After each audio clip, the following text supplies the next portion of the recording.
ಇದಕ್ಕೆ ಉದಾಹರಣೆ ಏನು ಕೊಟ್ಟರು? ಬೋಲೆ ಯಾವ ರೀತಿ ಕೋಗಿಲೆ ಮಾವಿನ ಹಣ್ಣಿನ ಆ ಹೂಗಳನ್ನು ನೋಡಿ ನಾಳೆ ನನಗೆ ಹಣ್ಣು ಸಿಗುತ್ತೆ ಅಂತ ತಿಳಿದು ತನ್ನಿಂದ ತಾನೇ ಹಾಡ್ಲಿಕ್ಕೆ ಶುರು ಮಾಡುತ್ತೆ, ಇಂಪಾಗಿ ಕೂಗ್ಲಿಕ್ಕೆ ಶುರು ಮಾಡುತ್ತೆ. ಹಾಗೇನೆ ಅರಹಂತ ಭಗವಂತ ನನಗೂ ಕೂಡ ಮುಂದೆ ಕೇವಲ ಜ್ಞಾನ ಸಿಗುತ್ತೆ, ನನಗೂ ಕೂಡ ಮುಂದೆ ಸಮ್ಯಕ್ ಜ್ಞಾನ ಸಿಗುತ್ತೆ, ರತ್ನತ್ರಯ ಸಿಗುತ್ತೆ, ಪೂರ್ಣ ಸುಖ ಸಿಗುತ್ತೆ ಅಂತ ತಿಳಿದು ನನ್ನಿಂದನೂ ತನ್ನಿಂದ ತಾನೇ ಭಕ್ತಿ ಹೊರಡ್ತಾ ಇದೆ. ಆಯ್ಸ ಇನ್ನು 8ನೇ ಶ್ಲೋಕಕ್ಕೆ ಹೋಗೋದಿದೆ, 7ನೇ ಶ್ಲೋಕಕ್ಕೆ. ತ್ವತ್ಸಂಸ್ತವೇನ ಭವ ಸಂತತಿ ಸನ್ನಿಬದ್ಧಂ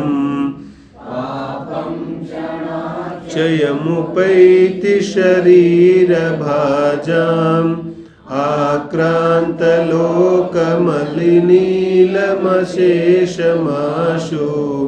ಸೂರ್ಯಾಂಶು ಭಿನ್ನಮಿವ ಶಾರ್ವರ ಅಂಧಕಾರಂ. ಹೇಳ್ತಾರೆ ತ್ವತ್ಸಂಸ್ತವೇನ ಭವ ಸಂತತಿ ಸನ್ನಿಬದ್ಧಂ. ತ್ವತ್ ಅಂದರೆ ನಿನ್ನ, ಇದು ಏಕವಚನ. ತ್ವತ್ಸಂಸ್ತವೇನ ಸ್ತುತಿ ಮಾಡೋದ್ರಿಂದ ಏನಾಗುತ್ತೆ? ಭವಸಂತತಿ ಸನ್ನಿಬದ್ಧಂ. ಭವಸಂತತಿ, ಸಂತತಿ ಅಂದ್ರೆ ಏನು? ಸಂತತಿ ಅಂದ್ರೆ ಪರಂಪರೆ. ನಾವು ಕುಟುಂಬದ ಸಂತತಿ ಹೇಳ್ತೀವಲ್ಲ, ಸಂತತಿ ಅಂದ್ರೇನು? ಒಬ್ಬರಾದ್ಮೇಲೆ ಒಬ್ಬರು, ವಂಶಾವಳಿ. तो ಸಂತತಿ ಕಿಸ್ಕಿ? ಭವ ಸಂತತಿ, ಭವಾವಳಿಗಳು. ಒಂದಾದ್ಮೇಲೆ ಒಂದು ನಾನೇನು ಭವಗಳನ್ನು ಹೆತ್ತುತ್ತಾ ಇದ್ದೀನಿ, ಉಸ್ಕೋ ಬೋಲ್ತೆ ಭವ ಸಂತತಿ. तो ತ್ವತ್ಸಂಸ್ತವೇನ ಭವ ಸಂತತಿ ಸನ್ನಿಬದ್ಧಂ. ಇಷ್ಟು ಭವಗಳಲ್ಲಿ ಸನ್ನಿಬದ್ಧಂ, ಯಾವುದು ಬಂಧ ಆಗಿದೆ. ಸತ್ ನಿಬದ್ಧಂ, ಯಾವುದು ವಾಸ್ತವಿಕವಾಗಿ ಬಂಧನ ಆಗಿದೆ, ಕರ್ಮ ಬಂಧ ಆಗಿದೆ. ಯಾವ ಬಂಧ? ಪಾಪಂ. ಭವಗಳಲ್ಲಿ ಯಾವ ಪಾಪದ ಬಂಧ ಆಗಿದೆ? ಪಾಪಂ ಕ್ಷಣಾತ್, ಕ್ಷಣ ಮಾತ್ರದಲ್ಲಿ. ಕ್ಷಯಂ ಉಪೈತಿ, ಕ್ಷಣ ಮಾತ್ರದಲ್ಲಿ ಕ್ಷಯ ಹೋಗ್ಬಿಡುತ್ತೆ. ಯಾವುದರಿಂದ? ಬೋಲೆ ತ್ವತ್ ಸಂಸ್ತವೇನ, ನಿಮ್ಮ ಸಂಸ್ತವದಿಂದ ಭವಗಳಲ್ಲಿ ಅರ್ಜನೆ ಮಾಡಿರೋ ಪಾಪವೆಲ್ಲ ಕ್ಷಣ ಮಾತ್ರದಲ್ಲಿ ನಾಶ ಆಗುತ್ತೆ. ಪಾಪಂ ಕ್ಷಣಾತ್ ಕ್ಷಯಮುಪೈತಿ. ಯಾರದು? ಯಾರ ಪಾಪ ನಾಶ ಆಗುತ್ತೆ? ಬೋಲೆ ಶರೀರ ಭಾಜಾಂ. ಶರೀರ ಭಾಜಾಂ, ಯಾರು ಶರೀರಕ್ಕೆ ಭಾಜನರಾಗಿದ್ದಾರೆ, ಯಾರ ಹತ್ರ ಶರೀರ ಇದೆ. ಶರೀರ ಇದೆ ಇದರ ಅರ್ಥ ಏನು? ಶರೀರ ಹೇ ಮನೆ ಕರ್ಮ ಹೇ. ಶರೀರ ಇದೆ ಅಂದ್ರೆ ಕರ್ಮ ಇದೆ. ವಾಸ್ತವಿಕವಾದ ಶರೀರ ಅಂತೂ ಯಾವುದು? ಕಾರ್ಮಣ ಶರೀರ ಇದೆಯಲ್ಲ, ಕಾರ್ಮಣ ಶರೀರ और ತೇಜಸ್ ಶರೀರ. ವಿಗ್ರಹ ಗತಿಯಲ್ಲಿದ್ರೂ ಬಿಡೋದಿಲ್ಲ. ಅದಕ್ಕೆ ಜೀವಕ್ಕೆ ಶರೀರಿ ಅಂತಾರೆ, ಅಶರೀರಿ ಅನ್ನೋದಿಲ್ಲ. ಸಿದ್ಧ ಆಗೋ ತನಕ ಎಲ್ಲಾ ಸಮಯದಲ್ಲೂ ಕಾರ್ಮಣ ಮತ್ತು ತೇಜಸ್ ಅಂತೂ ಇದ್ದೇ ಇದೆ. ಈ ಔದಾರಿಕ ಇತ್ಯಾದಿ ಶರೀರಗಳು ಬದಲಾಗುತ್ತೆ. ಲೇಕಿನ್ ಕಾರ್ಮಣ ಶರೀರ, ಕಾರ್ಮಣ ಶರೀರದ ಅರ್ಥ ಏನು? ಕಿ ನನ್ನ ರಾಗ ದ್ವೇಷಗಳು ಸತತವಾಗಿಯೂ ನನ್ನ ಜೊತೆಗಿರುತ್ತೆ. ಎಲ್ಲಿವರೆಗೆ ನನ್ನ ಕಷಾಯ ಭಾವಗಳು ನನ್ನ ಜೊತೆಗಿದೆ ಅಲ್ಲಿವರೆಗೂ ಪಾಪ ಇದೆ. ಇಲ್ಲೇನು ಹೇಳ್ತಾರೆ? ಪಾಪಂ ಕ್ಷಣಾತ್ ಕ್ಷಯಮುಪೈತಿ. ಕ್ಷಣ ಮಾತ್ರದಲ್ಲಿ ಯಾವ ಪಾಪ ನಾಶ ಆಗುತ್ತೆ? ಶರೀರ ಭಾಜಾಂ, ಶರೀರ ಯಾರಿಗೆ ಪ್ರಾಪ್ತಿಯಾಗಿದೆ ಅಂತಹ ಜೀವಿಗಳಿಗೆ. ತದೇಕೋ ಏನಾದರೂ ಭೇದ ಮಾಡಿದ್ರೇನು? ಶರೀರ ಕಿಸ್ ಕಿಸ್ಕೋ ಹೈ? शरीर तो सबको है ना, स्त्री को, पुरुष को, बालक को, वृद्ध को, जैन को, अजैन को. क्या भेद किया? कुछ भी तो नहीं किया. ಯಾರ್ಯಾರಿಗೆ ಶರೀರ ಪ್ರಾಪ್ತಿಯಾಗಿದೆ ಅಂತಹ ಜೀವ ನಿಮ್ಮ ಸ್ತುತಿಯನ್ನ ಮಾಡಿದ್ರೆ ಅವನ ಭವಗಳ ಪಾಪ ಸಂತತಿಯೇ ನಾಶ ಆಗುತ್ತೆ. ठीक है ना? विशेष अर्थ करेंगे अभी. आक्रांत, ಉದಾಹರಣೆ ಏನು ಕೊಟ್ಟರು? ಆಕ್ರಾಂತ ಲೋಕ ಮಲಿನೀಲ ಮಶೇಷ ಮಾಶು. ಸುಂದರವಾದ ಉದಾಹರಣೆಗಳು ಬರ್ತಾ ಇದೆ ಒಂದೊಂದು. ಹೇಳ್ತಾರೆ ಆಕ್ರಾಂತ ಲೋಕವನ್ನ ಆಕ್ರಾಂತ ಅಂದ್ರೆ ಆವರಿಸ್ಕೊಂಡ್ಬಿಟ್ಟಿದೆ. ಏನು? ಅಲಿ ನೀಲ, ಅಲಿ ಅಂದ್ರೆ ದುಂಬಿ, ಭೌರ. ಅಲಿ ನೀಲ ಮನೆ ನೀಲಿ ಬಣ್ಣ.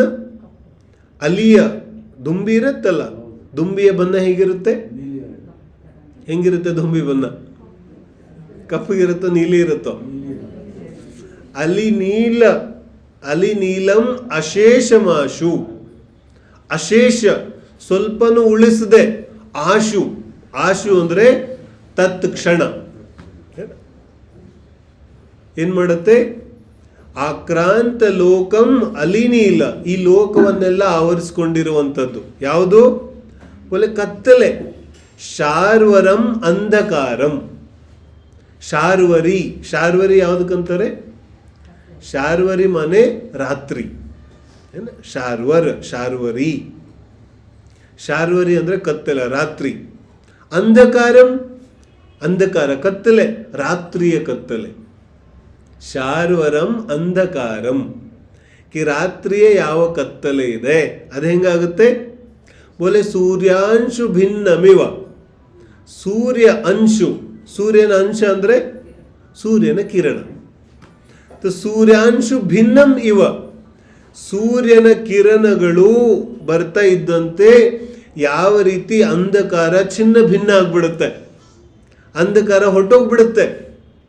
ಹಾಗೇನೆ ಏನ್ ಹೇಳ್ತಿದ್ದಾರೆ? ಆಕ್ರಾಂತ ಲೋಕ ಮಲಿನೀಲ, ಈ ಲೋಕವನ್ನೆಲ್ಲ ಆವರಿಸಿಕೊಂಡಿರುವಂತಹ ಅತ್ಯಂತ घनिष्ठ अंधकार ಏನಿದೆ. तो घनिष्ठ अंधकार मने कौन सा? घनिष्ठ अंधकार मने अज्ञान, घनिष्ठ अंधकार मने मिथ्यात्व. ये ग्रहित अग्रहित मिथ्यात्व ಶಾರ್ವರಿ ಅಂಧಕಾರ ಇದೆ. ರಾತ್ರಿ ಕಾಲದ ಕತ್ತಲೆ ಇದೆ ಇದು. ರಾತ್ರಿ ಕಾಲದ ಕತ್ತಲೆ ಹೆಂಗಿರುತ್ತೆ? समझो कि अमावास्या की रात हो तो ಕತ್ತಲೆ ಹೆಂಗಿರುತ್ತೆ? ಏನೂ ಕಾಣಿಸೋದಿಲ್ಲ. ಹಾಗೆ ಯಾವ ಈ ಅಜ್ಞಾನದ ಕತ್ತಲೆ ಇದೆ ಇದರಲ್ಲೂ ಜೀವಕ್ಕೇನೂ ಕಾಣಿಸೋದಿಲ್ಲ. उसको कुछ दिखाई नहीं देता. ಯಾವಾಗ ಅಜ್ಞಾನದ ಕತ್ತಲೆ ಸ್ವಲ್ಪ ಆವರಣ ಸರಿಯುತ್ತೆ ಆಗ ಇವನಿಗೆ ಸ್ವಲ್ಪ ಕಣ್ ಕಾಣಿಸುತ್ತೆ. ಇಲ್ಲಿ ಉದಾಹರಣೆ ಏನು ಕೊಟ್ಟರು? ಅಲಿ ನೀಲ, ದುಂದುಬಿ ಅಂತೆ. देखो ವಾಸ್ತವಿಕವಾಗಿ ಅಂತೂ ಕಲರ್ ಬ್ಲ್ಯಾಕ್ ಇರೋದಿಲ್ಲ, ಒರಿಜಿನಲ್ ಕಲರ್ ಕಪ್ಪು ಇರೋದಿಲ್ಲ. ಒರಿಜಿನಲ್ ಕಲರ್ ಅಂತೂ ಬ್ಲೂ ಇರುತ್ತೆ. ಸೈನ್ಸಲ್ಲಿ ಹೋದರೆ ಅವರು ಅದನ್ನೇ ಹೇಳ್ತಾರೆ. तो हाँ ಆ್ಯಕ್ಚುಲಿ ಆಗಿ ಡಾರ್ಕ್ ಬ್ಲೂ ಇರುತ್ತೆ. तो ಡಾರ್ಕೆಸ್ಟ್ ಬ್ಲೂ ಆಗಿಬಿಟ್ರೆ ಅದನ್ನು ನಾವೇನು ಅಂದ್ಬಿಡ್ತೀವಿ? ಬ್ಲ್ಯಾಕ್ ಅಂದ್ಬಿಡ್ತೀವಿ. So actually colour, original colour ಏನಿದೆ? ಬ್ಲೂ ಇದೆ. तो ಅಲಿ ನೀಲ ಅದನ್ನೇ ಹೇಳ್ತಾ ಇದ್ದಾರೆ. ಯಾವ ದುಂದುಬಿ ಥರ ನೀಲ ಅಂದರೆ ಏನು? ದುಂದುಬಿ ಥರ ಕಪ್ಪು ಬಣ್ಣ ಅಂದರೆ ಅತ್ಯಂತ ಘೋರ ಅಂಧಕಾರ. ಯಾವ ಘೋರ ಅಂಧಕಾರ ಇದೆ ಅದನ್ನು ಇಲ್ಲಿ ಹೇಳ್ತಾ ಇದ್ದಾರೆ. ಯಾವುದಕ್ಕೆ ಹೋಲಿಸ್ತಾ ಇದ್ದಾರೆ? ಅಜ್ಞಾನಕ್ಕೆ. ಬೇಕು ಈ ಸ್ತುತಿಯಿಂದ ಏನು ಲಾಭ ಆಗೋದಿದೆ ಅದನ್ನು ಹೇಳ್ತಾ ಇದ್ದಾರೆ. ಈಗ ನಾವು ಎಷ್ಟು ದಿನ ಚರ್ಚೆ ಮಾಡಿದ್ವಲ್ಲ, ಈ ಸಾಂಸಾರಿಕ ಲಾಭ ಅಂತೂ ಆಗೋದಿಲ್ಲ ಸ್ತುತಿ ಮಾಡೋದ್ರಿಂದ. तो भक्तामर से क्या लाभ होगा? क्या लाभ मिलेगा? ಏನು ಸಿಗುತ್ತೆ ಭಕ್ತಾಮರ ಓದಿದ್ರೆ? कि ಸಾಂಸಾರಿಕ ವಿಷಯ ಅಂತೂ ಸಿಗೋದಿಲ್ಲ.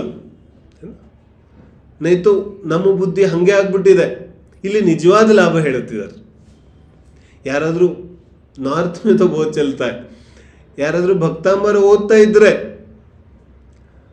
ಬೋಲರು ಹೋಗಿ ಕೇಳ್ತಾರೆ ಏನು ಸಮಸ್ಯೆ ಆಗ್ಬಿಟ್ಟಿದೆ ಅಂತ. ಕ್ಯೂ ಪಡ್ ರहे हो, क्या हो गया? ऐसा नहीं. तो ಏನು ಲಾಭ ಏನಾಗುತ್ತೆ? बोले ಲಾಭ ಆಗುತ್ತೆ ಭವಸಂತತಿ ಸನ್ನಿಬದ್ಧಂ ಪಾಪಂ ಕ್ಷಣಾಚ್ಛಯಮುಪೈತಿ. ಕಿ ಭವಗಳಿಂದ ಅರ್ಜಿಸಿರುವಂತಹ ಪಾಪ ಕ್ಷಣ ಮಾತ್ರದಲ್ಲಿ ನಾಶ ಆಗುತ್ತೆ. ಅಲ್ಲಿ ಕ್ಷಣ ಮಾತ್ರದಲ್ಲಿ ಹೆಂಗೆ ನಾಶ ಆಗುತ್ತೆ? ತುಂಬಾ ಸುಂದರವಾದ ಪದ್ಯ ಇದೆ ಇದು. ಬರೀ ಅರ್ಥ, ಶಬ್ದಗಳ ಅರ್ಥ ತಿಳ್ಕೊಂಡಿದ್ದೀವಿ ನಾವು. ಈ ವಿಶೇಷ ಅರ್ಥ ತಿಳ್ಕೊಳ್ಳೋದಾದ್ರೆ ಮೊದಲನೇ ಶಬ್ದ ಇದೆ ತ್ವತ್ ಸಂಸ್ತವೇನ. ಆಚಾರ್ಯರು ಬಹುವಚನ ಪ್ರಯೋಗ ಮಾಡ್ತಾ ಇಲ್ಲ. ಏನಂತ ಇದ್ದಾರೆ? ನೀವು ಅಂತ ಇಲ್ಲ, ನೀನು ಅಂತ ಇದ್ದಾರೆ. ಏಕೆ ಭಾಷಾ ಹುಯಿ, ಈ ಭಾಷೆ ಪ್ರಯೋಗ ಯಾಕೆ ಮಾಡ್ತಿದ್ದಾರೆ? ಒಳ್ಳೆ ಇಲ್ಲಂತೂ ಈಗ ನಿಜವಾದ ಭಕ್ತಿ ಪ್ರಾರಂಭ ಆಗಿದೆ. ಹೆಂಗ್ ಗೊತ್ತಾಗುತ್ತೆ? ಸಂಸ್ತವ ಒಂದು ಸ್ತುತಿ ಇದೆ, ಇನ್ನೊಂದು ಸಂಸ್ತುತಿ ಇದೆ. ಸ್ತುತಿ ಸಾಮಾನ್ಯ ಸ್ತುತಿ, ಎಲ್ಲಿ ಒಬ್ಬ ಆರಾಧಕ ಇದ್ದಾನೆ, ಇನ್ನೊಬ್ಬ ಆರಾಧ್ಯ ಇದ್ದಾರೆ. ಭಕ್ತ ಭಗವಂತನ ಪೂಜೆ ಮಾಡ್ತಾ ಇದ್ದಾನೆ, ಇದು ಸಾಮಾನ್ಯ ಸ್ತುತಿ. ಸಂಸ್ತವ ಅಂದ್ರೆ ಏನು? ಸಂಸ್ತವ ಅಂದ್ರೆ ಎಲ್ಲಿ ಆರಾಧ್ಯ ಆರಾಧಕ ಭೇದವೇ ಇಲ್ಲ, ಅದು ಸಂಸ್ತುತಿ ಇದೆ. ಉಸ್ಕೋ ಸಂಸ್ತುತಿ ಬೋಲ್ತೆ. ಅಲ್ಲಿ ಭಗವಂತ ಭಕ್ತನ ಮಧ್ಯದಲ್ಲಿ ಭೇದ ಇಲ್ಲ, ಅಥವಾ ಭಕ್ತ ಭಗವಂತನ ಮಧ್ಯದಲ್ಲಿ ಯಾರೂ ಇಲ್ಲ, ಮಧ್ಯದಲ್ಲಿ ನೇರವಾದ ಸಂಬಂಧ ಇದೆ. ಉಸ್ಕೋ ಬೋಲ್ತೆ ಸಂಸ್ತುತಿ. ಅರ್ಥ ಆಗ್ತಿದೆ? ಇಲ್ಲ, ಈ ಅರ್ಥ ತಿಳ್ಕೊಳ್ಳಿಲ್ಲ ಅಂದ್ರೆ, ನಾವು ಈ ಸಂಸ್ತುತಿಯನ್ನು ಒಂದು ಶಬ್ದದ ಅರ್ಥ ತಿಳ್ಕೊಳ್ಳಿಲ್ಲ ಅಂದ್ರೆ ಎಷ್ಟು ಅನಾಹುತ ಆಗ್ಬಿಡುತ್ತೆ. ಜನ ಏನು ಹೇಳಿಕ್ ಶುರು ಮಾಡ್ತಾರೆ? ಭಗವಂತ ನಿಮ್ಮ ಸ್ತುತಿಯಿಂದ ಭವಭವಗಳ ಪಾಪ ಎಲ್ಲ ನಾಶ ಆಗ್ಬಿಡುತ್ತೆ. ಏನ್ ಮಾಡೋದು? ಭಕ್ತಾಂಬರ ಓದೋದು, ಪಾಪ ಎಲ್ಲ ನಾಶ ಆಗ್ಬಿಡುತ್ತೆ. ಮತ್ ಹೋಗಿ ಏನ್ ಮಾಡೋದು? फिर पाप करो. भगवान को धोबी समझ रखा है इसने. तुम पाप करते रहो और धोते रहेंगे. नहीं, ऐसा अर्थ नहीं है. ನಾನು ನನ್ನ ಪುರುಷಾರ್ಥ ಮಾಡೋದನ್ನ ಬಿಟ್ಟು, ನನ್ನ ದೃಢತೆಯನ್ನ ಬಿಟ್ಟು ಭಗವಂತನ ಮುಂದೆ ಹೋಗಿ ನಿಂತ್ಕೊಂಡ್ಬಿಟ್ರೆ ಎಲ್ಲ ಪಾಪ ಕ್ಷಯ ಆಗುತ್ತೇನೋ? नहीं, संस्तुति करना पड़ेगा. स्तुति से काम नहीं चलेगा. ಸಂಸ್ತುತಿ ಯಾರು ಮಾಡಕ್ಕಾಗುತ್ತೆ? ಯಾವ ವ್ಯಕ್ತಿ ತನ್ನ ಪುರುಷಾರ್ಥದಿಂದ ಆರಾಧ್ಯ ಆರಾಧಕ ಭೇದವನ್ನೇ ಮರೆತು ಬಿಡ್ತಾನೆ, ಆ ಪುರುಷಾರ್ಥದಿಂದ ಕ್ಷಣ ಮಾತ್ರದಲ್ಲಿ ಪಾಪ ನಾಶ ಆಗುತ್ತೆ. ಮುಂದಿನ ಉದಾಹರಣೆಯಿಂದ ಇದು ಇನ್ನೂ ಚೆನ್ನಾಗಿ ಗೊತ್ತಾಗತ್ತೆ ನಮಗೆ. ಉದಾಹರಣೆ ಏನು ಕೊಡ್ತಾರೆ? ಸೂರ್ಯಾಂಶು ಭಿನ್ನಮೇವ. ಸೂರ್ಯ ಅಂತ ಹೇಳಲಿಲ್ಲ, ಸೂರ್ಯನ ಕಿರಣ. ಸೂರ್ಯನ ಕಿರಣ ಅಂತ ಯಾಕೆ ಹೇಳ್ತಾ ಇದ್ದಾರೆ? ಸೂರ್ಯ ಉದಯ ಆಗ್ಲಿಕ್ಕೆ ಟೈಮ್ ಇದೆಯಲ್ಲ, ಬೆಳಿಗ್ಗೆ ಸೂರ್ಯೋದಯದ ಕಾಲ ಇದೆ. ಯಾವಾಗ ಸೂರ್ಯೋದಯದ ಕಾಲ ಆಗುತ್ತೆ ಆವಾಗ್ಲೇನೆ ಕತ್ತಲೆ ಕೂಡ ಹೋಗುತ್ತೆ. ಆಚಾರ್ಯ ಹೇಳ್ತಾ ಇದ್ದಾರೆ, ಈ ಸೂರ್ಯನ ಒಂದು ಕಿರಣ ಅದು ಈ ಭಕ್ತ ಮಾಡುವಂತಹ ಅತ್ಯಂತ ಅಲ್ಪ ಪರಿಮಾಣದ ಒಂದು ಪುರುಷಾರ್ಥ ಇದೆ. जीव की पुरुषार्थ की कणिका, ಜೀವನ ಪುರುಷಾರ್ಥದ ಅಲ್ಪ, ಅತ್ಯಂತ ಅಲ್ಪ ಪುರುಷಾರ್ಥ, ಅದಕ್ಕೇನಂತಾರೆ? ಕಿರಣ. ಸೂರ್ಯ ಎಷ್ಟು ದೊಡ್ಡವನಿದ್ದಾನೆ? ಇಡೀ ಸಂಸಾರವನ್ನೇ ಪ್ರಕಾಶಿತ ಮಾಡ್ತಾನೆ. ಸೂರ್ಯ ಹೇಳಲಿಲ್ಲ, ದೀಪ ಅಂತನೂ ಕರೀಲಿಲ್ಲ, ಯಾಕಂದ್ರೆ ದೀಪ ಒಂದೊಂದು ಕಡೆ ಮಾತ್ರ ಪ್ರಕಾಶ ಕೊಡುತ್ತೆ. ಸೂರ್ಯ ಹೇಳಿದ್ರು, ಆದ್ರೆ ಸೂರ್ಯನ ಕಿರಣ. ಕಿರಣ ಕ್ಯೂ? ಬೋಲೆ ಅರ್ಹಂತ ಸೂರ್ಯ ಇರ್ಬೋದು, ಆದ್ರೆ ಭಕ್ತ ಇನ್ನೂ ಸೂರ್ಯ ಆಗಿಲ್ವಲ್ಲ. ಭಕ್ತನ ಹತ್ರ ಸೂರ್ಯನ ಕಿರಣ ಇದೆ. ಕಿರಣ ಮಾನೆ ಹೋತಾ ಹೈ ಪುರುಷಾರ್ಥ. ಕಿರಣ ಅಂದ್ರೆ ಏನು? ಭಕ್ತಿ ಮಾಡೋ ಪುರುಷಾರ್ಥ ಯಾವ ಜೀವ ಮಾಡ್ತಾನೆ, ಈ ಭಕ್ತಿ ಕಿ ಪುರುಷಾರ್ಥ ಸೆ ಕ್ಯಾ ಹೋಗಾ? ಬೋಲೆ ಶಾರ್ವರಂ ಅಂಧಕಾರಂ, ರಾತ್ರಿಯ ಕತ್ತಲೆ ಕೂಡ ದೂರ ಆಗುತ್ತೆ. ರಾತ್ರಿ ಕತ್ತಲೆ ಯಾಕಂತಿದ್ದಾರೆ? ರಾತ್ರಿ ಕತ್ತಲೆ ವಿಶೇಷವಾಗಿ ಗ್ರಹೀತ ಮಿಥ್ಯಾತ್ವ. ಗ್ರಹೀತ ಮಿಥ್ಯಾತ್ವ ಅಂದ್ರೆ ಏನು? ಯಾವ ಅಜ್ಞಾನವನ್ನ ಈ ಭವದಲ್ಲಿ ಬಂದು ಗ್ರಹಣೆ ಮಾಡಿದ್ದೀವಿ, ಈ ಸಮಾಜ, ಈ ಲೋಕ, ಈ ಪ್ರಪಂಚ ಯಾವ ಅಜ್ಞಾನ ಕಲಿಸಿದೆ ಅದಕ್ಕೆ ಗ್ರಹೀತ ಅಂತಾರೆ. यहीं से ग्रहण किया. ये तो मतलब अज्ञान से भी बड़ा अज्ञान है. ಭವಗಳಿಂದ ಯಾವ ಅಜ್ಞಾನ ಬರ್ತಾ ಇದೆ ಅದಂತೂ ಬರ್ತಿದೆ, ಆದ್ರೆ ಉಸ್ಸೆ ಭಿ ಬಡಾ ಅಂಧಕಾರ ಕೌನ್ಸ ಕಿ ಮನುಷ್ಯ ಗತಿಯಲ್ಲಿ ಬಂದು ಅಜ್ಞಾನ ಕಲಿತಾನೆ. ಕುದೇವ್, ಕುಗುರು, ಕುಶಾಸ್ತ್ರ ಸೇವನೆ ಮಾಡ್ತಾನೆ. ತು ಕುದೇವ ಮನೆ ಏನು? ಕುದೇವ ಅಂದ್ರೆ ಯಾವ ಅರ್ಹಂತ ಇದ್ದಾನೆ ಆ ಅರ್ಹಂತ ಪರಮೇಷ್ಠಿಯನ್ನೇ ವಿಪರೀತವಾಗಿ ತಿಳಿಯೋದು ಕುದೇವ್. ಕುದೇವ್ ದೇವಶಾಸ್ತ್ರ ಗುರುಗಳನ್ನೇ ವಿಪರೀತವಾಗಿ ತಿಳಿಯೋದೇ ಕುದೇವ್ ಕುಗುರು ಕುಧರ್ಮ ಇದೆ. ಅವ್ರ ಕುಚ್ ನೈ. ಕುದೇವ ಅಂದ್ರೆ ಬೇರೆ ಯಾವ ಇನ್ನೊಂದು ದೇವ ಅಲ್ಲ. ಕುದೇವ ಅಂದ್ರೆ ಏನು? ಕುದೇವ ಮನೆ ಅರ್ಹಂತರ ಸ್ವರೂಪ ಹೇಗಿದೆ ಹಾಗೆ ತಿಳಿಲಿಲ್ಲ. तो ನಿನಗೋಸ್ಕರ ಅರ್ಹಂತ ಪರಮೇಷ್ಠ ಕುದೇವ ಆಗ್ಬಿಡ್ತಾರೆ. ಕ್ಯೂ? ಅರ್ಹಂತ ಸ್ವರೂಪ ಹೇಗಿದೆ ಹಾಗೆ ತಿಳಿಲಿಲ್ಲ. तो क्या हुआ? तुम्हारे लिए तो देव नहीं है. ನಿನಗೋಸ್ಕರ ದೇವ ಇಲ್ಲ. ನೀ ಜಿನ್ವಾನಿಯನ್ನ ವಿಪರೀತವಾಗಿ ತಿಳ್ಕೊಂಡ್ರೆ तुम्हारे लिए ಜಿನ್ವಾನಿ नहीं है. ನಿನಗೋಸ್ಕರ ಅಂತೂ ಅದು ಧರ್ಮಕ್ಕೆ ನಿಮಿತ್ತ ಆಗೋದಿಲ್ಲ. ಆ ವಿಷಯವನ್ನು ಇಲ್ಲಿ ಹೇಳುತ್ತಿದ್ದಾರೆ.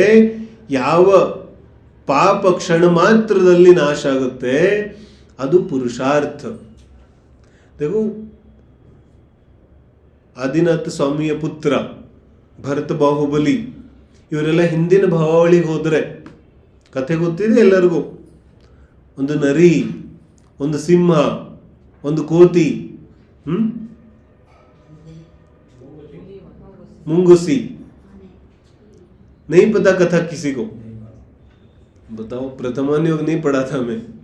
पढ़ो जाके कहानी. तो ಈ 4 ಜೀವಿಗಳು ಮುನಿಗಳಿಗೆ ಆಹಾರ ನಡೀತಾ ಇದೆ, ಎಲ್ಲೋ ಮರೆಯಲ್ಲಿ ಕೂತ್ಕೊಂಡು ಆಹಾರ ನೋಡ್ತಾ ಇದೆ,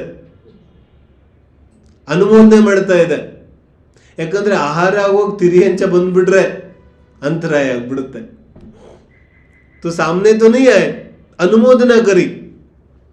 ಈ ಎಲ್ಲಾ ಜೀವಿಗಳು ಎಲ್ಲಿ ಬಂದು ಹುಟ್ಟುತ್ತೆ? ಭರತ ಚಕ್ರವರ್ತಿ, ಭರತ ಚಕ್ರವರ್ತಿ, ಬಾಹುಬಲಿ, ಋಷಭಸೇನ್, ಗಣಧರ್, ಜಯಕುಮಾರ್ ಈ ಜನ್ಮ ತಗೊಂಡು ಹುಟ್ಟುತ್ತೆ ಇವೆಲ್ಲ ಜೀವಿಗಳು. ಈ ಹಿಂದಿನ ಭವದಲ್ಲಿ ತಿರಿಯಂಚ ಇದ್ದಿರೋ ಜೀವ ಈಗ ಭರತ ಚಕ್ರವರ್ತಿಯಾಗಿ ಹುಟ್ಟುತ್ತೆ. ಸಾಮಾನ್ಯ ನೈ, ಬಾಹುಬಲಿ. देखो तो सही. ಋಷಭಸೇನ್, ಗಣಧರ್ ಎಲ್ಲಿತ್ತು? ತಿರಿಯಂಚಿದಲ್ಲಿ. तो बोले पाप क्षण ಮಾತ್ರದಲ್ಲಿ ದೂರ ಆಗ್ಬಿಡುತ್ತೆ. कैसे दूर होगा? बोले ಭಕ್ತಿ ಮಾಡೋ ಅಲ್ಪ ಅಲ್ಪ ಅತಿ ಅಲ್ಪ ಪುರುಷಾರ್ಥ ಜಾಗೃತ ಆದ್ರೂ ಪಾಪ ಕ್ಷಣ ಮಾತ್ರದಲ್ಲಿ ದೂರ ಆಗುತ್ತೆ. तो ಕ್ಷಣ ಮಾತ್ರದಲ್ಲಿ ದೂರ ಆಗುತ್ತೆ ಅಂದ್ರೆ ಒಂದೇ ದಿನ ದೂರ ಆಗ್ಬಿಡುತ್ತೇನೋ? ಕೆಲವು ಒಂದೇ ದಿನ ದೂರ ಆಗೋದಿಲ್ಲ. ಆದ್ರೆ ಪುರುಷಾರ್ಥ ಜಾಗೃತ ಆಗುತ್ತಾ ಇದ್ದಂತೆ ನಿಧಾನವಾಗಿ ಪ್ರಪಂಚ ತುಂಬೆಲ್ಲ ಸೂರ್ಯನ ಬೆಳಕು ಹರಡುತ್ತೆ. ಹಾಗೆ ನಿಧಾನವಾಗಿ ಇವನಲ್ಲೂ ಕೂಡ ಜ್ಞಾನ ಜ್ಯೋತಿ ಬೆಳಗುತ್ತೆ. ಅಭಿ ಪೂಜೆ ಓದ್ತಾ ಇದ್ದಲ್ಲ ನಾವು, ಕೋಟಿ ಶಶಿ ಭಾನ ದ್ಯುತಿ ತೇಜ್ ಚಿಪ್ ಜಾತ ಹೈ. ಮುಂದಿನ ಲೈನನ್ನ ಮಹತ್ವಪೂರ್ಣವಾಗಿ ಓದೋದಿದೆ. ಏನ್ ಹೇಳ್ತಾರೆ? ಕಿ ಕೋಟಿ ಚಂದ್ರ, ಕೋಟಿ ಸೂರ್ಯ ಇವರೆಲ್ಲರ ಬೆಳಕಕ್ಕಿಂತನೂ ಜಾಸ್ತಿ ಪ್ರಕಾಶ ಇದೆ ಆ ಕೃತ್ರಿಮ ಜನಬಿಂಬಗಳದ್ದು. तो ಅದನ್ನ ದರ್ಶನ ಮಾಡುವಂತಹ ಆ ದೇವತೆಗಳಿಗೆ ಏನಾಗುತ್ತೆ? ಎಷ್ಟು ಆನಂದ ಆಗುತ್ತೆ? ತೋಲೆ ಮಹಾವೈರಾಗ ಪರಿಣಾಮ ಠಹರಾತ ಹೈ. ಆ ಒಂದು ಬಿಂಬವನ್ನ ನೋಡಿ, ಆ ಮೂರ್ತಿಗಳನ್ನ ನೋಡಿ ವೈರಾಗ್ಯ ಬರುತ್ತೆ. ಗಿಂತೇನೆ ಬಿಡ್ತೆ ಕಿ ಇದು ವಜ್ರದಿದೆಯೋ ಹವಳದಿದೆಯೋ, ये सोने का है कि चांदी का है? नहीं नहीं, वैराग्य परिणाम बरते. विचार किया कभी? ಲೌಕಾಂತಿಕ ದೇವತೆಗಳು ಬರ್ತಾರೆ, ವೆಂತರ್ तो आते नहीं. ನಂದೀಶ್ವರದಲ್ಲಿ ಪೂಜೆ ಮಾಡಲಿಕ್ಕೆ 5ನೇ ಸ್ವರ್ಗ ಯಾವುದು? ಬ್ರಹ್ಮಲೋಕಾಲಯ ಹೆಸರಿದೆ ಅದರದು, ಬ್ರಹ್ಮಲೋಕಾಲಯ. तो ಬ್ರಹ್ಮಲೋಕಾಲಯದಿಂದ ಬರ್ತಾರೆ. ಅವರ ಒಂದೇ ಒಂದು ಜैसे होता है ना, ಟ್ರೈನ್ ಲೇಟ್ ಆಗಿದೆ ಇಲ್ಲ ಫ್ಲೈಟ್ ಲೇಟ್ ಆಗಿದೆ, तो ವೇಟಿಂಗ್ ರೂಮಲ್ಲಿ ಕೂತಿದ್ದೀವಿ, ಏರ್ಪೋರ್ಟ್ ಅಲ್ಲಿ ಲಾಂಜ್ ಅಲ್ಲಿ ಕೂತಿದ್ದೀವಿ. ಆದರೆ ಕೆಲವು ಜನ ಏನು ಮಾಡ್ತಾರೆ, ಲಾಂಜಲ್ಲಿ ಕುತ್ಕೋಬೇಕು ಅಂತಲೇ ಎರಡು ಅವರ್ ಮುಂಚೆ ಹೋಗ್ಬಿಡ್ತಾರೆ. ಒಬ್ಬನಿಗೇನಾಗಿದೆ, ಫ್ಲೈಟ್ ಲೇಟ್ ಆಗಿದೆ ಅಂತ ಕೂತಿದ್ದಾನೆ. ಇನ್ನೊಬ್ಬೇನು ಮಾಡಿದ್ದಾನೆ, ಲಾಂಜಲ್ಲಿ ಸೀಟ್ ಅಂತೂ ಸೂಪರ್ ಆಗಿರುತ್ತೆ, ಒಂದೆರಡು ಅವರ್ ಮುಂಚೆನೆ ಹೋಗೋಣ, ಮುಂಚೆ ಹೋಗಿ ಕೂತಿದ್ದಾನ ಅಲ್ಲೇ. ಸಮನ್ವಯರೇನಾ? ಯಾರಿಗೆ ಮುಂದೆ ಹೋಗೋದಿದೆ, ಅವನಿಗೆ ಲೇಟ್ ಆಗಿದೆ ಅಂತ ಅನಿವಾರ್ಯವಾಗಿ ಅವನು ಕೂತಿದ್ದಾನೆ. ಇನ್ನೊಬ್ಬ ಏನ್ ಮಾಡಿದ್ದಾನೆ, ಅದಕ್ಕೋಸ್ಕರನೇ ಬಂದ್ಬಿಟ್ಟಿದ್ದಾನೆ. ಫರಕ್ ಏನೋ ದೋನೋ ಮೇ, ಇಬ್ರು ಲಾಂಜಲ್ಲೇ ಕೂತಿದ್ದಾರೆ. ಇಲ್ಲೂ ಅದನ್ನೇ ಹೇಳುತ್ತಿದ್ದಾರೆ, ಯಾವ ಜೀವ ಭಕ್ತಿ ಮಾಡಕ್ ಬರ್ತಾನೆ ಅವನಿಗಂತೂ ಪಾಪ ಕ್ಷಯ ಆಗುತ್ತೆ, ಪುಣ್ಯ ಬಂಧ ಆಗತ್ತೆ. ಆದ್ರೆ ಈ ಪುಣ್ಯ ಬಂಧಕ್ಕೋಸ್ಕರ ಅವನು ಭಕ್ತಿ ಮಾಡ್ತಿಲ್ಲ. ಆ ಪುಣ್ಯ ಬಂಧ ಅಂತೂ ಆಗತ್ತೆ ಅವನಿಗೆ, ಉಸ್ಕಿ ಅಭಿಲಾಷ ನೈ ಹೈ. ನೈ ತೋ ಲಾಂಜಲ್ಲಂತೂ ರಿಕ್ಲೈನಿಂಗ್ ಚೇರ್ ಇದೆ, ಫ್ಲೈಟ್ ಒಳಗಡೆ ಅಂತೂ ಚಿಕ್ಕ ಚೇರ್ ಇದೆ. ಅಲ್ಲ್ಯಾಕೆ ಹೋಗೋದು, ಇಲ್ಲೇ ಚೇರ್ ಚೆನ್ನಾಗಿದೆ, ಫ್ಲೈಟ್ ಹತ್ತೋದೇ ಬೇಡ ಅಂತ ಅಲ್ಲೇ ಕೂತ್ಕೊಂಡ್ಬಿಟ್ರೆ ನೈ. ಪಾಪ ಕ್ಷಯ ಆಗುತ್ತೆ ಯಾರದ್ದು, ಯಾರು ಭಕ್ತಿ ಮಾಡೋ ಪುರುಷಾರ್ಥ ಮಾಡ್ತಾನೆ. ಭಕ್ತಿ ಮಾಡೋ ಪುರುಷಾರ್ಥ ತುಂಬಾ ಸ್ವಲ್ಪ ಮಾಡಿದ್ರೂ ಸಾಕಿದೆ, ಆದ್ರೆ ನಿಜವಾದ ಭಕ್ತಿ ಮಾಡೋ ಪುರುಷಾರ್ಥ ಬೇಕಿದೆ. ಈ ಭಕ್ತಿಯ ಆಡಂಬರ ಅಂತೂ ಭವಗಳಿಂದ ಮಾಡ್ತಾ ಬಂದಿದೀವಿ ನಾವು. ಅಖಂಡ ಪಾಠ ಮಾಡ್ತೀವಿ, ಪ್ರತಿದಿನ ಓದೋ ವ್ರತ ಮಾಡ್ಬಿಡ್ತೀವಿ. 48 ಪದ್ಯಗಳು ಬೈಪಾಟಿದೆ. ಸಬ್ ಅಚ್ಚಾ, ಎಲ್ಲ ಉತ್ತಮ ಇದೆ. ಆದ್ರೆ ಅದರ ಜೊತೆಗೆ ಭಕ್ತಿ ಆದ್ರೆ, ನಿಜವಾದ ಭಕ್ತಿ ಅದರ ಜೊತೆಗೆ ಭಕ್ತಿಯ ಭಾವಗಳು ಅದರ ಜೊತೆಗೆ ಉಂಟಾದರೆ ಅದು ಸಾರ್ಥಕ ಇದೆ. ಇಲ್ಲಾಂದ್ರೆ ಈ ಎಲ್ಲ ಪುರುಷಾರ್ಥ ನಿರರ್ಥಕ ಆಗುತ್ತೆ, ಪಾಪಕ್ಷಯ ಆಗೋದಿಲ್ಲ. ಪಾಪಕ್ಷಯ ಆಗುತ್ತೆ ಯಾವಾಗ ಆ ಜೀವ ಈ ಭಕ್ತಿ ಪುರುಷಾರ್ಥ ಮಾಡ್ತಾನೆ. ಭಕ್ತಿ ಮಾಡೋ ಜೀವಕ್ಕೆ ಆಚಾರ್ಯರು ಒಂದು ರೀತಿಯಾಗಿ ವಿಶ್ವಾಸ ಕೊಡ್ತಾ ಇದ್ದಾರೆ, ವಾರಂಟಿ ಗ್ಯಾರಂಟಿ ದೇತೆ. ನಾವು ಮಾಡ್ತೀವಲ್ಲ ಕಿ ಭಕ್ತಿ ಮಾಡಿದ್ರೆ ಏನಾಗುತ್ತೆ, ಅಲ್ಲಿ ಪಾಪಕ್ಷಯ ಆಗುತ್ತೆ. ಇದನ್ನ ಜೀವಕ್ಕೆ ವಿಶ್ವಾಸ ಕೊಡ್ತಾ ಇದ್ದಾರೆ. ಆದರೆ ಯಾರಿಗೆ, ಮೊದಲನೇ ತ್ವತ್ಸಂಸ್ತವೇನ, ಯಾರು ಸಂಸ್ತುತಿಯನ್ನ ಮಾಡ್ತಾನೆ ಅವನಿಗೆ. ಇದೇ ಅರ್ಥ ಮುಂದಿನ ಪದ್ಯದಲ್ಲಿ ಇನ್ನೂ ಸ್ಪಷ್ಟ ಆಗುತ್ತೆ ನಮಗೆ. ಓದೋಣ. ಮತ್ವೇತಿ ನಾಥ ತವ ಸಂಸ್ತವನಂ ಮಯೇದ ಮಾರಭ್ಯತೆ ತನುಧಿಯ ಪಿತವ ಪ್ರಭಾವಾತ್ ತೋ ಹರಿಷ್ಯತಿ ಸತಾಂ ನಲಿನೀದಲೇಷು ಮುಕ್ತಾ ಫಲದ್ಯುತಿ ಮುಪೈತಿ ನನೂದ ಬಿಂದು. ಮೊದಲನೇ ಶಬ್ದದಲ್ಲೇ ಅರ್ಥ ಇದೆ. ಮೊದಲನೇ ಶಬ್ದ ಮತ್ವೇತಿ. ಮತ್ವೇತಿ ಅಂದ್ರೆ ಏನು? ಮತ್ವೇತಿ ಶಬ್ದನೇ ಮತ್ವಾ ಇತಿ. ಮತ್ವಾ ಇತಿ, ಇತಿ ಮತ್ವಾ, ಈ ಪ್ರಕಾರವಾಗಿ ಮನ್ನಿಸಿ, ಈ ಪ್ರಕಾರವಾಗಿ ಶುದ್ಧೆ ಮಾಡಿ. ಇಲ್ಲಿಂದ ಸ್ತುತಿ ಪ್ರಾರಂಭ ಆಗುತ್ತೆ. ಈಗ समझ में आ रहा है सबको? यहां से वो भक्तांबर स्तुति प्रारंभ होगा. अभी तक खाली भूमिका चल रही थी, अब वास्तविक भक्ति शुरू होगी. भक्ति का प्रारंभ कहां से हो रहा है? मत्वेति, ऐसा मान करके, ಈ ತರ ಮನ್ನಿಸಿ, ಈ ತರ ನಂಬಿ. तो ಭಕ್ತಿಯ ಮೊದಲ ಲಕ್ಷಣ ಇದೆ ಮತ್ವ, ಮನ್ನಿಸಿ. ಮೊದಲನೇ ಲಕ್ಷಣ ಇದೆ ಅದು कि ಈ ತರ ನಂಬಿ. ನಂಬಿ ಮನೆ ಅಂಧಶ್ರದ್ಧ ನೈ. ಈ ತರ ಯೋಚನೆ ಮಾಡಿ ನಂಬಿದ ಮೇಲೆ, ಯಾವ ತರ ನಂಬಿದ ಮೇಲೆ ಮನ್ನ ತೋ ಪಡೇಗನ. ಯಾವ ಜಿನಬಿಂಬವನ್ನ ನಾವು ಸ್ಥಾಪನೆ ಮಾಡ್ತೀವಿ. जयपुर मूर्ति बाजार ಇದೆ. तो मूर्ति बाजार में जब मूर्ति देखने जाते हैं ना, तो ನೋಡಕ್ ಹೋಗುವಾಗ ಅದನ್ನ ಅಳಿತೀವಿ. उसको ताल बोलते हैं. ताल माने ಅದ್ರ ಮೂಗು ಕಣ್ಣು ಎಲ್ಲ ಅಳಿತೀವಿ, ಕರೆಕ್ಟಾಗಿದೆಯೋ ಹೇಗಿದೆಯೋ ಅಂತ ಮೂರ್ತಿ ಶಾಸ್ತ್ರದಲ್ಲಿ. तो ताल सब देखने के बाद ಯಾವಾಗ ನಾವು ಅದರ ಬೆಲೆನೂ ಮಾತಾಡ್ತೀವಿ, ಬೆಲೆ ಮಾತಾಡಿದ ನಂತರ ತಂದು ಪ್ರತಿಷ್ಠೆ ಮಾಡ್ತೀವಿ, ಸ್ಥಾಪನಾ करते हैं, ತದಾಕಾರ ಸ್ಥಾಪನಾ. तो ತದಾಕಾರ ಸ್ಥಾಪನಾ ಮಾಡಿದ್ಮೇಲೆ ಏನಾಯ್ತು ಬೋಲೆ, ಇಲ್ಲಂತೂ ಅರ್ಹಂತರ ಗುಣಗಳನ್ನು ಸ್ಥಾಪನೆ ಮಾಡಿದ್ದೀನಿ. तो ಇದು ಅರ್ಹಂತ ಆಗೋಯ್ತು. ಆದರೆ ಸ್ಥಾಪನೆ ಮಾಡಿದ್ಮೇಲೂ ನಾವೇನು ನೋಡ್ತಾ ಇರ್ತೀವಿ, ನಮಗೆ ಪ್ರತಿಮೆ ಕಾಣಿಸ್ತಾ ಇರುತ್ತೆ. ಅರ್ಹಂತ ಕಾಣಿಸುತ್ತೇನು? ಅರ್ಹಂತ ದಿಕ್ತೆ ಕಭೀ ಜಿನಬಿಂಬ ಕೋ ಅರ್ಹಂತ ಮಾನಾ ಕ್ಯಾ, ಕಹಾ ನೈ. ಇದರಲ್ಲಿ ಸೂಕ್ಷ್ಮತೆ ಏನೂ ಇಲ್ಲ, ನಮ್ಮ ಭಾವನೆಗಳ ವಿಚಾರ ಇದೆ. ನಾವು ಅರ್ಹಂತರ ಪ್ರತಿಮೆಯನ್ನು ನೋಡಿದಾಗ ಅರ್ಹಂತ ಬೋಲ್ತೆ ತೋ ಹೈ, ಅರ್ಹಂತ ಮಾನಾ ಕ್ಯಾ, माना तो नहीं, फिर बोले भक्ति नहीं होगी. ಭಕ್ತಿ ಆಗೋದಿಲ್ಲ, ಮಾನना पड़ेगा.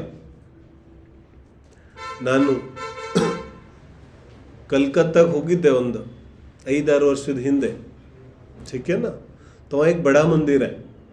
बड़ा मंदिर में बहुत सारी मूर्तियां हैं, ತುಂಬ ಮೂರ್ತಿಗಳಿದೆ ಅಲ್ಲಿ, ಸ್ಫಟಿಕದ್ದು ಅನೇಕ ರೀತಿಯಾದ ಜಿನಬಿಂಬಗಳಿದೆ. ತೋಗಲ್ಲ ಪಂಡಿತ್ ಜಿ ಎಲ್ಲ ದರ್ಶನ ಮಾಡಿಸ್ತೀವಿ ಬನ್ನಿ. तो ಎಲ್ಲ ನೋಡಿದ್ವಿ. तो ಎಲ್ಲ ನೋಡಾದ್ಮೇಲೆ ಸ್ವಾಧ್ಯಾಯ ಶುರು ಆದ್ಮೇಲೆ ನಾನು ಮೊದಲನೇ ವಿಷಯ ಕೇಳಿದೆ ಕಿ ಭಗವಂತನ ದರ್ಶನ ಅಂತೂ ಮಾಡಿಸ್ಲಿಲ್ಲ ನೀವು. तो कहते ಇಷ್ಟೆಲ್ಲ ತೋರಿಸಿದ್ವಲ್ಲ ನಾವು ನಿಮಗೆ, ಇದನ್ನೆಲ್ಲ ತೋರಿಸಿದ್ವಿ, ದರ್ಶನ ಮಾಡಿಸ್ಲಿಲ್ಲ ಅಂತೀರಿ. बोले ಪ್ರತಿಮೆಗಳ ದರ್ಶನ ಮಾಡಿಸ್ತಿದ್ದೀರಿ, ಪರಮಾತ್ಮನ ದರ್ಶನ ಮಾಡಿಸ್ಲಿಲ್ಲ. परमात्मा तो कहा नहीं तुमने. देखो पंडित जी, ये स्फटिक की मूर्ति है, देखो ये चांदी की है, अभी देखो ये सोने की है. ಇದು ಸಂಪೂರ್ಣ ಅಪರಂಜಿ ಚಿನ್ನದ್ದಿದೆ, ಇದು ಪೂರ್ತಿ ಮೂರ್ತಿನೇ ಚಿನ್ನದ್ದಿದೆ. ಅರ್ಥ ಆಗ್ತಿದೆ? ಕೋಟಿ ರವಿ ಕೋಟಿ ಶಶಿ ಭಾನದ್ಯುತಿ तेज छिप जाता है, महावैराग परिणाम ठहराता है. उससे क्या आता है? उससे ಮಹಾವೈರಾಗ್ಯ ಪರಿಣಾಮ ಉಂಟಾಗುತ್ತೆ. ನಮಗೇನು ಕಾಣಿಸ್ತಿದೆ? ಪ್ರತಿಮೆ, ಮೂರ್ತಿ. ಯಾರಿಗೆ ಮೂರ್ತಿ ಕಾಣಿಸ್ತಿದೆ ಅವನಿಗೆ ಭಕ್ತಿ ಆಗೋದಿಲ್ಲ. ಮೂರ್ತಿ ಪ್ರತಿಷ್ಠಾಪನೆ ಮಾಡಿಬಿಡ್ತೀವಿ, ಮಾಡಾದ್ಮೇಲೆ ಯಾರಾದರೂ ಸಂಬಂಧಿಕರು ಬಂದರೆ तो ಏನು ಹೇಳ್ತಾನೆ, ಇದು ನಾವು ಸ್ಥಾಪನೆ ಮಾಡಿದ್ದೀವಿ, ಇಲ್ಲ ನಮ್ಮ ತಾತ ಮಾಡಿದ್ರು. क्या किसको बोल रहा हूं? प्रतिमा ಈ ಭಗವಂತನನ್ನ ನಾನು ಸ್ಥಾಪನೆ ಮಾಡಿದ್ದೀನಿ, ಅಭಿ ತಕ್ ಭೂಲಾ नहीं तुमने. तो ಪ್ರತಿಷ್ಠಾಪನೆ ಮಾಡಿದ್ರು ಎಲ್ಲಕ್ಕಿಂತ ಜಾಸ್ತಿ ನಿನಗೆ ನೀನೇ ಅನ್ಯಾಯ ಮಾಡ್ಕೊಂಡೆ. बाकी दूसरा व्यक्ति तो फिर भी दर्शन कर लेगा, तुम्हें दर्शन नहीं होंगे, ನಿನಗೆ ದರ್ಶನನೇ ಆಗೋದಿಲ್ಲ. ನಿನಗೆ ಮೂರ್ತಿ ಕಾಣಿಸ್ತಾ ಇದೆ, ಕ್ಯಾ ಕರೆ ಬೋಲು. ಅದಕ್ಕೆ ಮಾನತುಂಗ ಸ್ವಾಮಿ ಹೇಳ್ತಾರೆ, ಮತ್ವೇಥಿ, ನಾನು ಈ ಪ್ರಕಾರವಾಗಿ ಮನ್ನಿಸಿ. ಮಾನೋ ತೋ ಸೈ ಪೆಲೆ, ಅರ್ಹಂತರಲ್ಲಿ ಯಾವ ಗುಣಗಳಿದೆ, ಯಾವ ಸ್ವರೂಪ ಇದೆ, ಅದನ್ನ ಮನ್ನಿಸಿದ್ರೆ ತಾನೇ ನಮಗೆ ಗೊತ್ತಾಗುತ್ತೆ. ನೇತು ಕೇಸೆ ಹೋಗ ಬೋಲು. ಪಾಪಗಳಿಂದ ವಿರಕ್ತಿ ಆಗೋದು ಹೆಂಗೆ? ಯಾಕಂದ್ರೆ ಪಾಪಗಳಿಂದ ವಿರಕ್ತಿ ಆಗೋದೇ ಭಕ್ತಿ ಇದೆ. भक्ति का एक ही काम है कि वो तुम्हें पाप से विरक्ति करा देती है. ठीक है ना. तो ಮತ್ವೇತಿ ಯಾವ ಅರ್ಹಂತರ ಸ್ವರೂಪ ಇದೆ ಅದನ್ನ ಮನ್ನಿಸಿ. ಮುಂದೇನು ಹೇಳ್ತಾರೆ? ನಾಥ. ಮುಂದಿನ ಶಬ್ದ ನಾಥ. ನಾಥ ಮನೆ क्या होता है? ನಾಥ ಅಂದ್ರೆ ಏನು? ಒಂದೊಂದು ಶಬ್ದದಲ್ಲಿ ಅರ್ಥ ಇದೆ. ನಾಥ ಮನೆ क्या होता है? बोलो. न अथ. नाथ माने क्या? न अथ. अथ माने ಮುಂದೆ, ಇನ್ನು ಮುಂದೆ. ಅಥ ಮಾನೆ ಅಥ ಭಕ್ತಾಂಬರ ಸ್ತೋತ್ರಂ ಪ್ರಾರಭ್ಯತಿ. तो ಈಗ ಭಕ್ತಾಂಬರ ಸ್ತೋತ್ರ ಆರಂಭ ಆಗುತ್ತೆ. तो ಅಥ ಮಾನೆ ಇನ್ನು ಮುಂದೆ.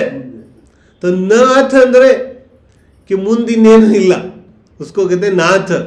ಯಾರಿಗೆ ಮುಂದೆ ಜನ್ಮ ಇಲ್ಲ ಅವ್ರಿಗೆ ನಾಥ ಅಂತಾರೆ.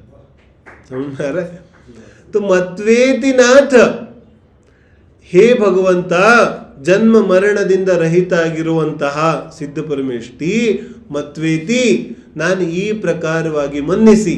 ಯಾವ ಪ್ರಕಾರವಾಗಿ ಮನ್ನಿಸಿ? ಹಿಂದೆ ಹೇಳಿದ್ರಲ್ಲ, ಭಕ್ತ ಮತ್ತು ಭಗವಂತನ ಭೇದವನ್ನ ಮರೆತು ಯಾವ ವ್ಯಕ್ತಿ ತನ್ನ ಪುರುಷಾರ್ಥ ಜ್ಞಾನ ಶಕ್ತಿಯನ್ನ ಜಾಗೃತ ಮಾಡ್ತಾನೆ ಅವನ ಸಂಪೂರ್ಣ ಪಾಪ ಕ್ಷಯ ಆಗುತ್ತೆ ಅಂತ ತಿಳಿದು ಈ ಪ್ರಕಾರವಾಗಿ ಮನ್ನಿಸಿ ನಾನೇನ್ ಮಾಡ್ತೀನಿ? ಮತ್ವೇತಿ ನಾಥ ತವ ಸಂಸ್ಥವನಂ ಮಯೇದ, ನಿಮ್ಮ ಸ್ತುತಿಯನ್ನ ಮಾಡಲಿಕ್ಕೆ ಶುರು ಮಾಡ್ತಾ ಇದ್ದೀನಿ. ಹೆಂಗೆ? ಆರಭ್ಯತಿ, ಆರಂಭ ಮಾಡ್ತೀನಿ. ಹೆಂಗಿದೆ? ತನು ಧಿಯಾಪಿ ತವ ಪ್ರಭಾವಾತ್. ತನು ಧಿಯ, ತನು ಅಂದ್ರೆ ಸ್ವಲ್ಪ, ಧಿಯ ಅಂದ್ರೆ ಬುದ್ಧಿ, ಧಿ ಅಂದ್ರೆ ಬುದ್ಧಿ. तो ತನು ಧಿಯಾಪಿ, ಬುದ್ಧಿ ತನು ಅಲ್ಪ ಇದ್ರೂ ಕೂಡ, ಅಲ್ಪ ಬುದ್ಧಿ ಇದ್ರೂ ಕೂಡ, ತವ ಪ್ರಭಾವಾತ್, ನಿಮ್ಮ ಪ್ರಭಾವದಿಂದ ನಾನು ಭಕ್ತಿಯನ್ನ ಪ್ರಾರಂಭ ಮಾಡ್ತಾ ಇದ್ದೀನಿ. ಸಮನ್ಯಾರೇನ? ನಿಮ್ಮನ್ನ ಈ ರೀತಿಯಾಗಿ ನಂಬಿ ನಾನು ಭಕ್ತಿಯನ್ನ ಪ್ರಾರಂಭ ಮಾಡ್ತಾ ಇದ್ದೇನೆ. ಹೆಂಗಿದೆ ಭಕ್ತಿ? ಕಿ ಚೇತೋ ಹರಿಷ್ಯತಿ, ಚೇತಃ, ಚೇತಃ ಜ್ಞಾನವನ್ನ, ಚಿತ್ತವನ್ನ, ಹರಿಷ್ಯತಿ ಯಾವುದು ಆಕರ್ಷಣೆ ಮಾಡುತ್ತೆ. ಚೇತೋ ಹರಿಷ್ಯತಿ ಸತಾಂ ನಳಿನಿ ದಲೇಶು, ನಳಿನಿ, ನಳಿನಿ ಕಮಲ, ನಳಿನಿ ಕಮಲ, ನಳಿನಿ ದಲೇಶು, ದಲ, ದಲ್ ಮನೆ ಪತ್ತ, ಎಲೆ, ನಳಿನಿ ದಲೇಶು, ಆ ಕಮಲದ ಎಲೆಯಲ್ಲಿ ಏನಾಗುತ್ತೆ? ಕಿ ಮುಕ್ತಾ ಫಲದ್ಯುತಿ ಮುಪೈತಿ ನನೂದ ಬಿಂದು, ನನು ಊದ ಬಿಂದು, ಊದ, ಊದ ಮನೆ ನೀರು, ಉದಕ್, ಊದ ಬಿಂದು, ಊದ ಬಿಂದು ನೀರಿನ ಹನಿ, ಊದ ಬಿಂದು ನೀರಿನ ಹಲಿ. ಮುಕ್ತಾ ಫಲದ್ಯುತಿ ಮುಪೈತಿ, ಮುಕ್ತಾ ಫಲ, ಮುಕ್ತಾ ಫಲ, ಮುಕ್ತ ಮನೆ, ಮುಕ್ತ ಅಂದ್ರೆ ಮಣಿ, ಮಣಿನ ಫಲ ರೀತಿಯ ಮಣಿ ಫಲ ಆಗುತ್ತೆ. ಹೆಂಗಾಗುತ್ತೆ? ಕಿ ದ್ಯುತಿ, ದ್ಯುತಿ ಅಂದ್ರೆ ಅಲ್ಲೇ ಈಗ ಪ್ರಕಾಶ್ ಏನ, ಕಾಂತಿ ದ್ಯುತಿ ಉಪೈತಿ, ದ್ಯುತಿಯನ್ನ ಪ್ರಾಪ್ತ ಮಾಡಿಕೊಳ್ಳುತ್ತೆ. ಏನ್ ಹೇಳುತ್ತಿದ್ದಾರೆ? ಮಣಿ ಆಗತ್ತೆ ಅಂತ ಹೇಳ್ತಾ ಇಲ್ಲ. ಏನ್ ಹೇಳ್ತಿದ್ದಾರೆ? ಮಣಿಯ ಪ್ರಕಾಶವನ್ನ ಪಡೆಯುತ್ತೆ. ಮಣಿ ಅಂತೂ ಜಡ ವಸ್ತು ಇದೆ. ವಾಸ್ತವಿಕವಾಗಿ ಏನು ಪ್ರಾಪ್ತಿಯಾಗುತ್ತೆ? ಕಿ ಯಾವ ರೀತಿ ಕಮಲ ಪತ್ರದ ಮೇಲೆ ಬಿದ್ದಿರುವಂತಹ ಹಣಿ ಆ ಸೂರ್ಯನ ಬೆಳಕಿನಿಂದ ಅತ್ಯಂತ ವಜ್ರದಂತೆ ಹವಳದಂತೆ ಹೊಳಿಲಿಕ್ಕೆ ಶುರು ಆಗುತ್ತೆ.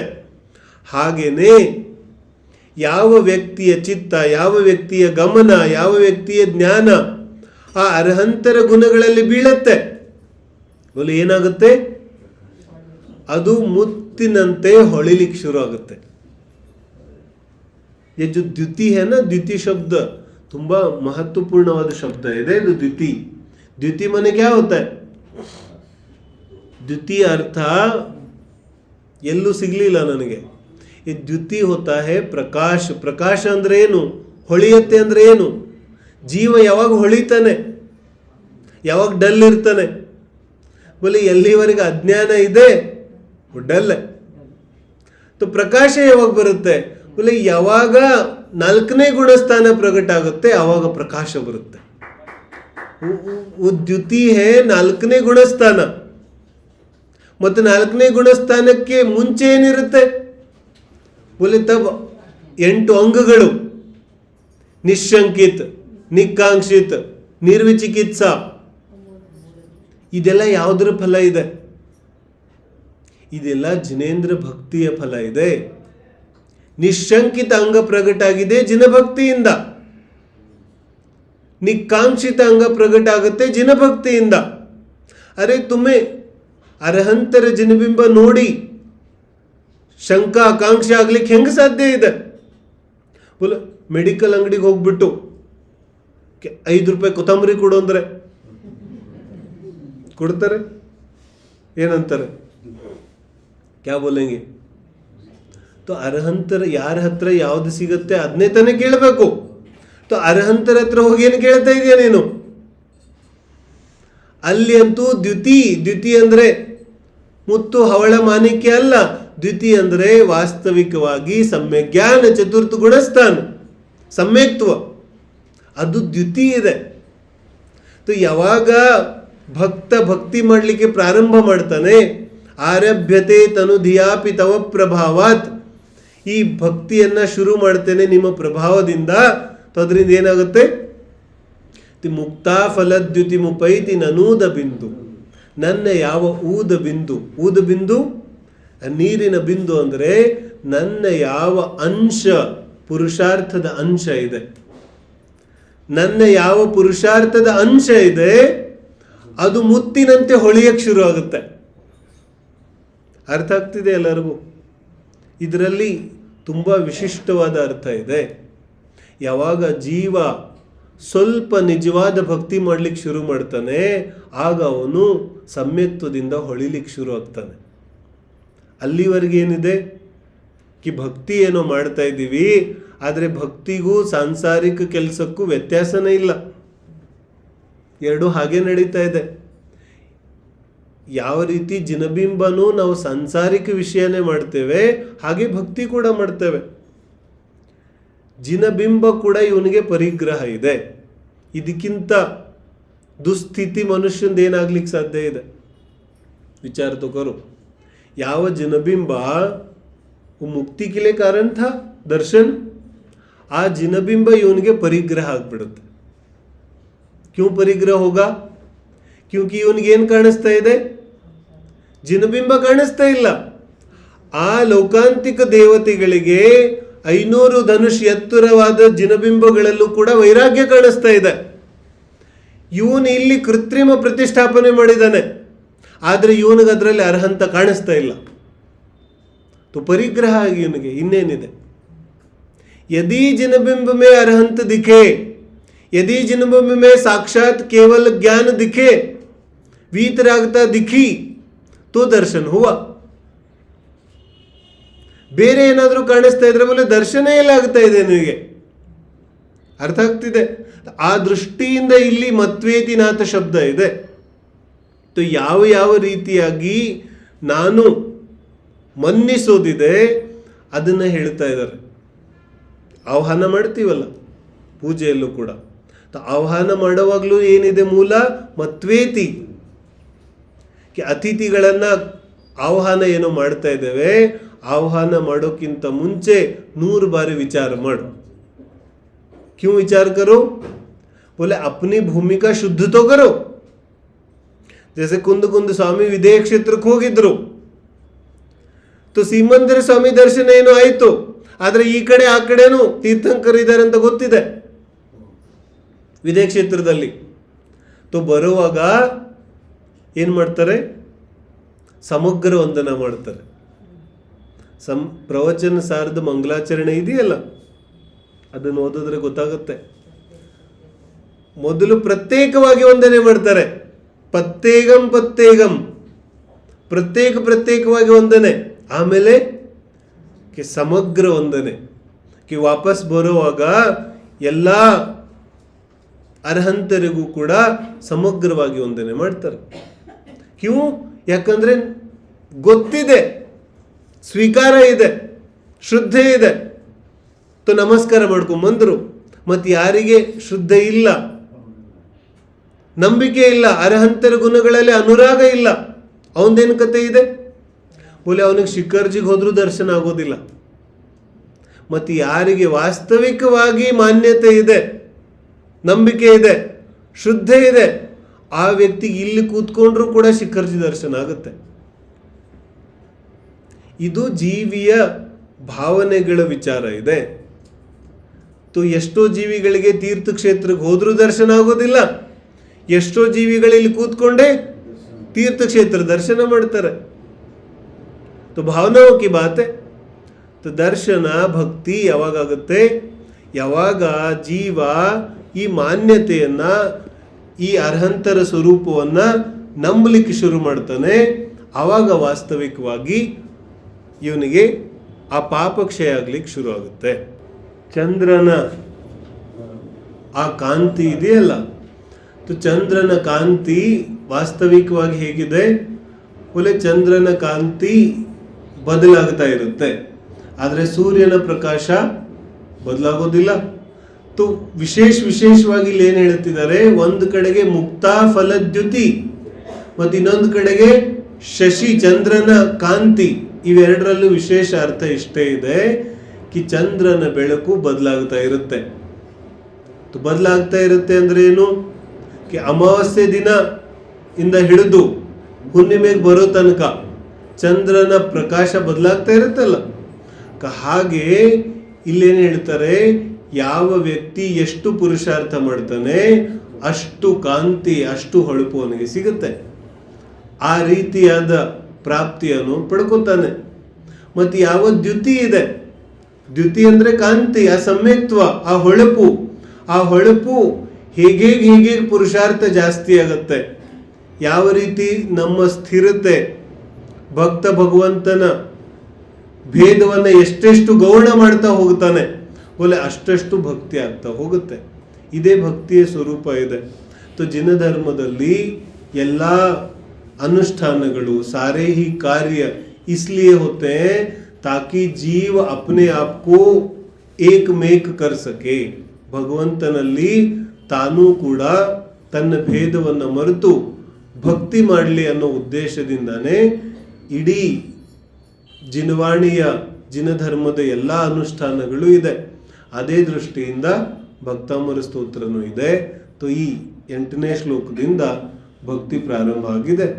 ನಾಳೆಯಿಂದ ನಾವು ಎಷ್ಟು ಪದ್ಯ ಆಗುತ್ತೆ ಅಷ್ಟಾಗಲಿ, ನಾಳೆಯಿಂದ ಭಕ್ತಾಮೃತ ಸ್ತೋತ್ರದ ನಿಜವಾದ ಸ್ವರೂಪ ಹೇಗಿದೆ ಅದನ್ನು ಚರ್ಚೆ ಮಾಡೋದು.